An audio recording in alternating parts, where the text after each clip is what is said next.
This is your question. Why do you deserve the title of Ginoong Ternate 2026? Good evening everyone. Maraming salamat sa iyong magandang katanungan dito. Deserve ko ang titulo, ngunit ang titulo na iyon na maaaring maging award sa akin ay hindi ko gagamitin sa masama. Ito'y gagamitin ko para sa mga kabataan na magbigay boses sa mga hindi nila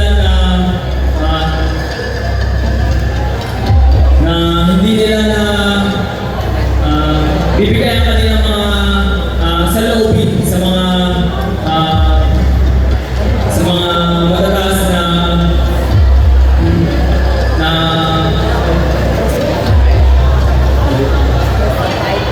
deserve ko ang titulo.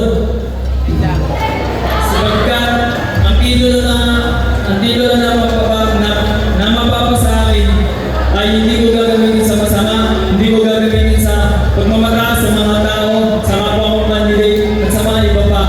Sa mga kabataan na gusto kong pakinggan ang kanilang mga saloobin ay aking papakinggan